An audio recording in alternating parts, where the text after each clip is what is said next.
ก็ไปถึงนางเพราะอยากพบนางเพราะความรักนางหนักหนาแต่เหตุใดหนอนางจึงหลบหน้า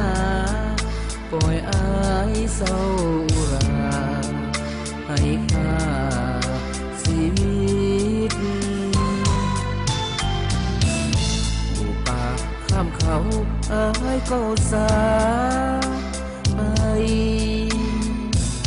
โทหน้าน้อยใจเป็นนางนิไกให้คิดจวบจนบัดนี้ต้องทนเจ็บจิตเมื่อหูว่าหลงผิดรักนางข้างเดียวให้จนอยากให้หรือสู้อย่างไร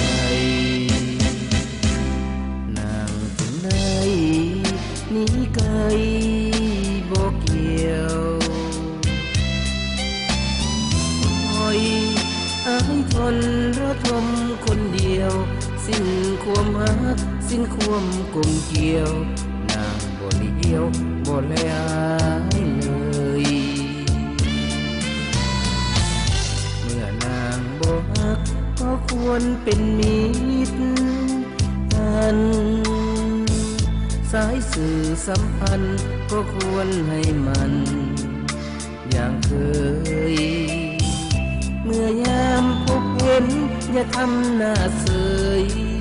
อย่างน้อยก็ควรเจยทักทายจากคำ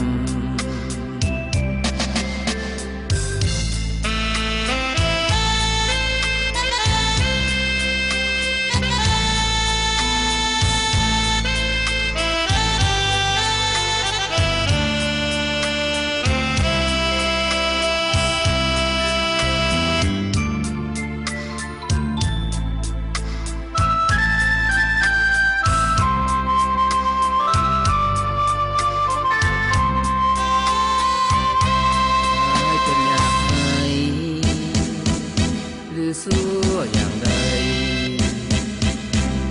นางจึงได้หนีไกลบ่เกี่ยวคอยอายทนระทมคนเดียวสิ้นความหักสิ้นความกลมเกลียวนางบ่เลี้ยวบ่แลเลยเมื่อนางบ่ฮักก็ควรเป็นมิตรกันสายสื่อสัมพันธ์ก็ควรให้มันอย่างเคยเมื่อยามพบเห็นอย่าทำหน้าเสยอย่างน้อยก็ควรจะทักทายจากคำ